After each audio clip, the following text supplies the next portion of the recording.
Yes, don't be terminated. It is now time for lecture 23, continuing our fun in chapter 9 about elimination reactions. I never realized how tall Arnold Schwarzenegger really is. He's a big dude. So, but that was a lot of fun standing next to him. All right, let's go take on that problem. This was the problem that you all were looking at. See, there you all of you down there. You're all looking, yep, there you are, over there, yep. From our last video lecture. So if you haven't had a chance to try this problem, please try it now. Test out whether you got it right or wrong. Give it a try. I can't see what's going on, so might as well try it. And then we will show you the answer in 5, 4, 3, 2, 1. Welcome back. Here comes the answer. So when you try to draw the chair conformation, that would give you the highest elimination product. What I want you to keep in mind is this mnemonic over here that will allow you to put our chloride needs to go in the axial position. And so notice from our mnemonic, I've aligned it so that it is in the same position, so that this dotted line here is axial, just like the chloride is axial. And so now I've got my chloride in the axial position, and then I look to its beta positions, its beta carbons, and I start filling in and labeling the hydrogens there as either being axial or equatorial. So when I use this mnemonic and go up to this CH3, CH3, notice that was a dotted line, which would have made it equatorial. So what's sitting up here is the nice beta hydrogen in an axial position. Okay? So this mnemonic is a quick and easy way for you to spy axial beta hydrogens on a chair conformation. Now granted, to the left, there are 2 hydrogens here, and you know that one of them has to be axial and one is equatorial. So there's no worry there. So really, you have 2 beta hydrogens that are possible in this elimination reaction when you throw this strong base, this ethoxide ion, at this molecule. It will eliminate in one of these 2 places. So here is the full blown out mechanism for the red H going off to the one on the left, or you can see the one on the right grabbing the blue H. So you will make 2 products from this reaction and should show both of them. Now, what we're going to learn in today's lecture, and please go as slow as you want in this video, back it up, feed it forward if you already understand something I'm talking about, but it's very important in today's lecture that we come to grips with why this product on the right is the major product and why the product on the left is the minor product. One is favored over the other. So evidently it really likes to pull this hydrogen off a lot more than it likes to pull that one off. And right now, looking at the 2 structures, there doesn't seem to be a reason for this. Okay? Let's go find out why. And of course, some dead chemist gets his name associated with this idea of why one alkene product is favored over another. His name was Zaitsev. You can look him up. quite a cool dude, but his rule about why we're going to form one major product over another when we do an elimination is really going to be helpful in your ability to tell me what the major product is for a reaction. And his idea came from the fact that you want to start looking at the two beta carbons and looking at how substituted they are. So notice here he's got a green beta carbon that is a primary aliphatic. Okay? So all the hydrogens here, all these beta hydrogens, take on the name of the carbon. They are also primary aliphatic hydrogens. And then on the right, you see the pink ones. Those are beta carbon hydrogens as well. Those are secondary. Okay? So being secondary beta hydrogens, I have two options. And again, this is a chain, not a chair. So these hydrogens can rotate and spin. And so on both sides, I can get them into the anti-paraplanar, anti-coplanar orientation to our wonderful bromide leaving group here. So in the presence of this strong base, this ethoxide, I can generate two possible products. If the two possible products are listed here, notice one is with the green proton being pulled off. And so I generate this alkene between a primary and a secondary carbon. And if I go pull off the pink hydrogen, then what I get is a double bond between two secondary carbons. Okay? So there's a difference in the amount of substitution, as we call it, how substituted the two carbons are of the alkene. One is less substituted, has fewer carbon-carbon bonds attached to the alkene. The other one has more carbon-carbon bonds attached to it. Okay? This actually makes a difference. The more carbon-carbon bonds I have attached to my molecule, the more stable that alkene will be. It's essentially like the carbons in the transition state of this molecule way up here. The more carbons I have nearby that alkene that's trying to form from all the partial bonds, hyperconjugation helps a little bit here and can stabilize that molecule. Now, that makes perfect sense if I use hyperconjugation. But what doesn't make sense is a little bit is this O- actually has an easier access to grab this less substituted carbon. That out there, it should be just easy. It's way out hanging out on the end. Why don't I just come and grab one off and make the less substituted?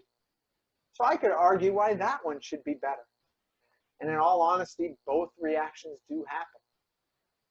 One happens really fast. Just going out and grabbing that easy H hanging off, piece of cake. But once it grabs that H, it creates the less substituted alkene. And the less substituted is higher in energy, as you can see here from this energy diagram, is higher in energy and not as stable as the more substituted, better firmly grounded. More substituted is lower in energy.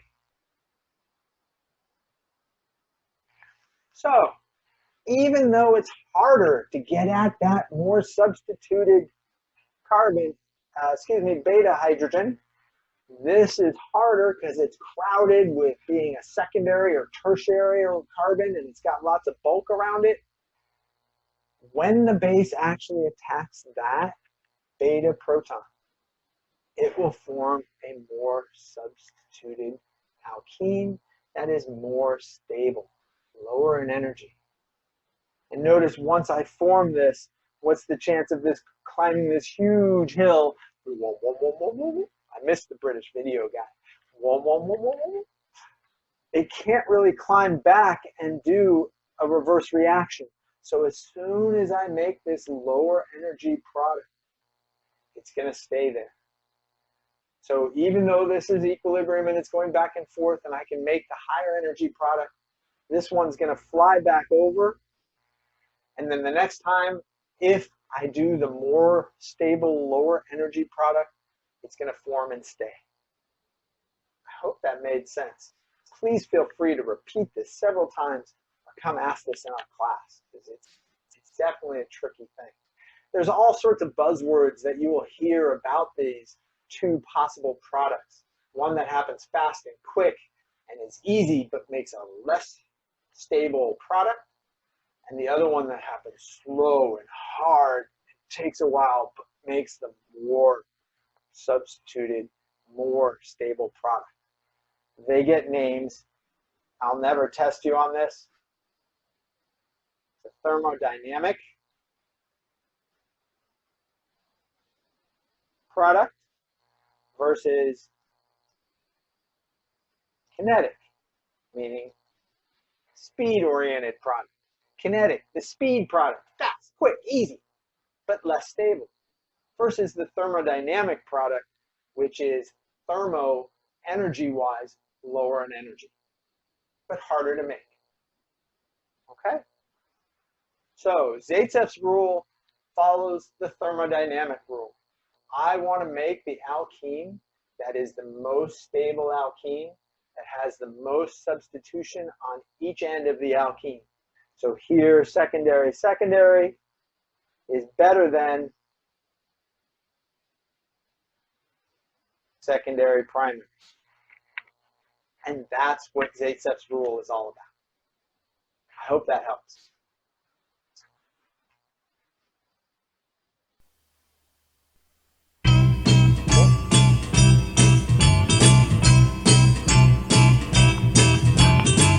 Sunny day, sweeping the clouds away. On my way to where the air is sweet. Can you tell me how to get to Sesame Street? Come and play, everything's A-OK. Friendly neighbors there, that's where we meet. Can you tell me how to get to Sesame Street? How to get to Sesame Street? How to get to Sesame Street? How to get to Sesame Street?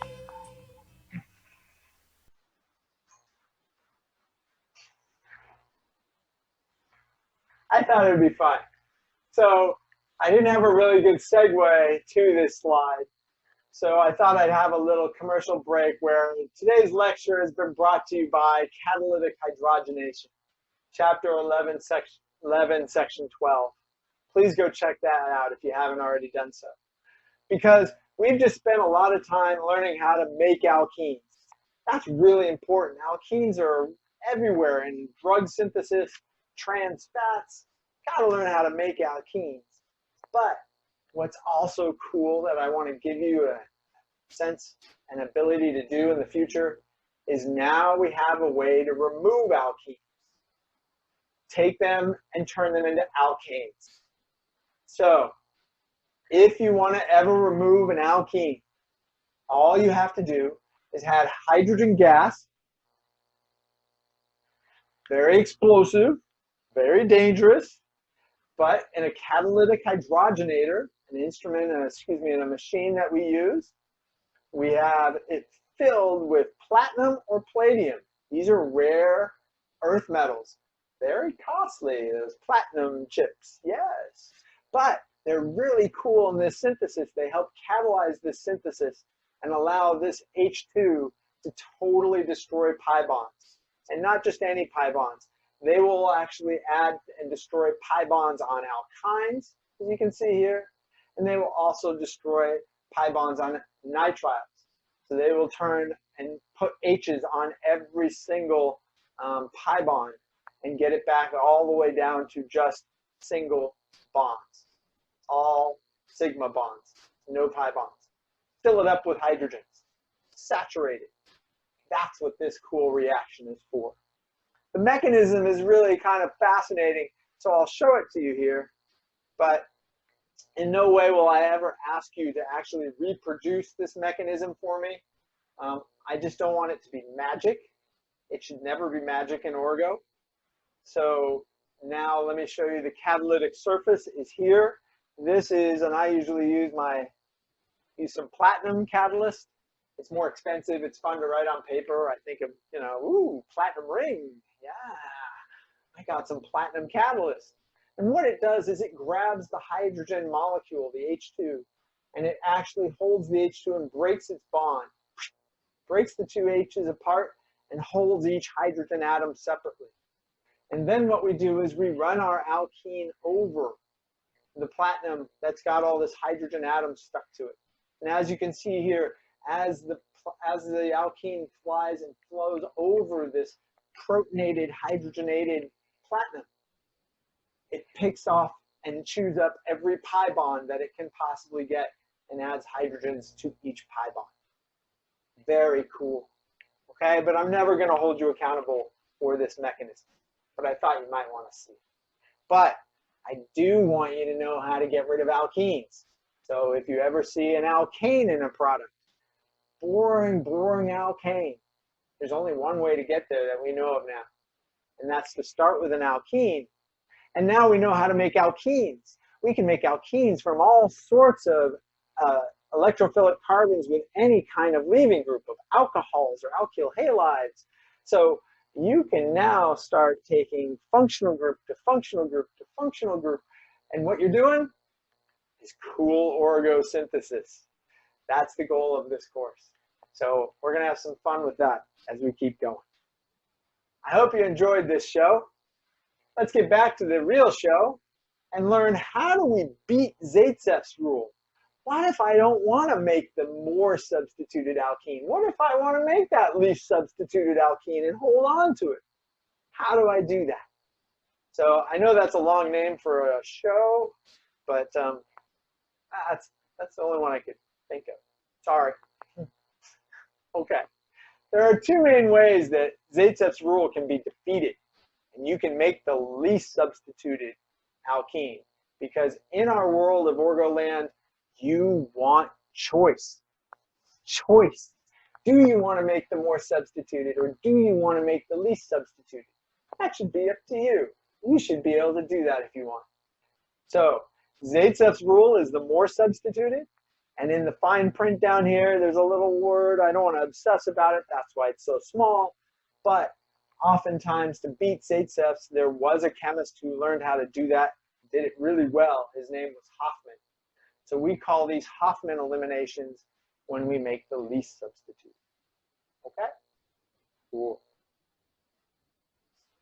So the first way that you can beat Zaitsev's rule is you start with the idea that, hey, maybe I'm going to make a diene.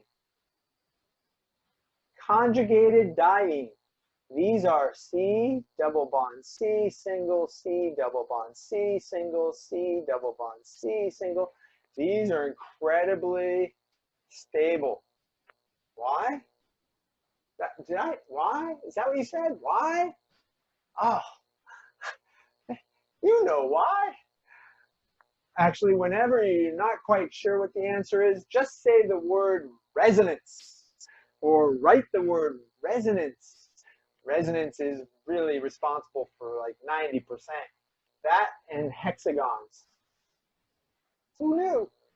Okay, so if you have a possible synthesis like this one, where you're looking at this carbon, which is secondary, next to this leaving group, right? Right? You with me? Well, next to this hydrogen, which is on a tertiary carbon. If you were just blindly going by Zaitsev's rule and not looking at your neighbors, this strong base, you would think, would abstract and love this pink hydrogen on the tertiary carbon and make them more substituted. But then what you've done is you've created the two alkenes are too far away from each other, and they have this sp3 carbon sitting right in the middle, and they're not conjugated. It can't do resonance. So what this molecule will do is immediately grab this proton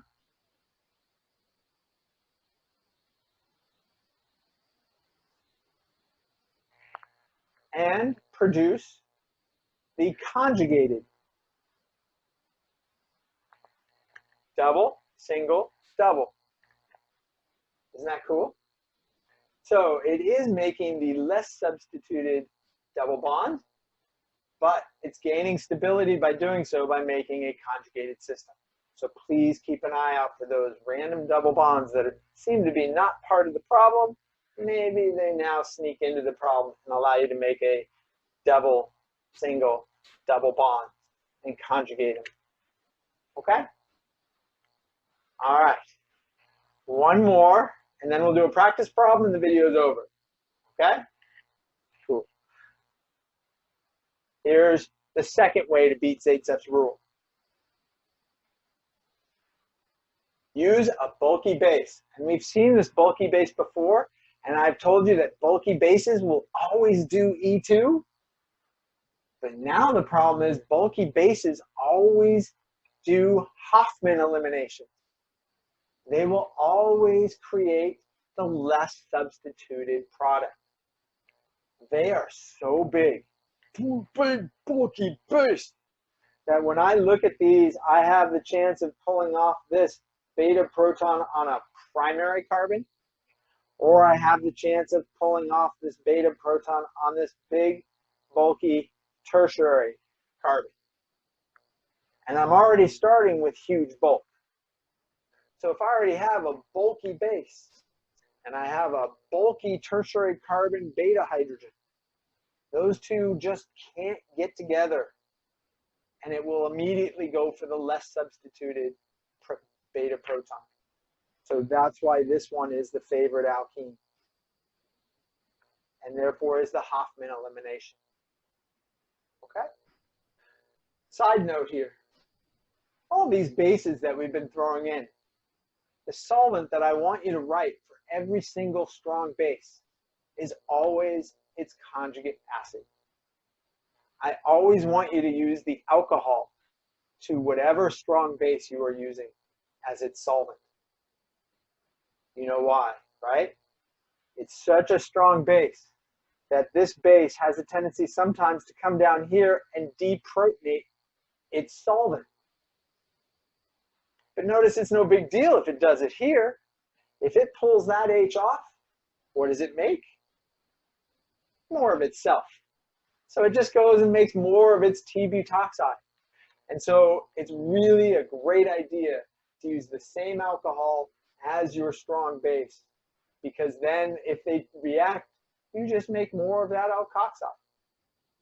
Imagine the chaos if you put in ethanol in here and it made ethoxide, and then ethoxide small, and then, oh my God, you could have eliminations from the ethoxide and from the T-butoxide, and you could have Hofmann and Zaitsev, and oh, chaos rules. So let's not do that. Okay? Cool. All right. It worked so well in the last video, I'd like to do it again on this one. I'd like to challenge you guys.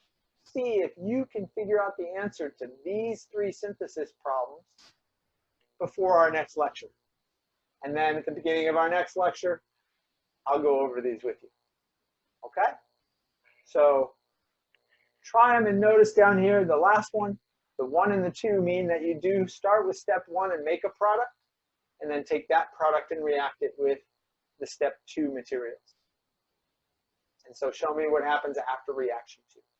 And please feel free, if you ever want to show mechanism as you do these to help it make sense in your brain, then do that. Okay? But here I am just asking for the major product. All right. Thanks for watching. I hope everybody's doing well. And I'll see you in class soon or in a Zoom meeting coming near you. Okay? Bye.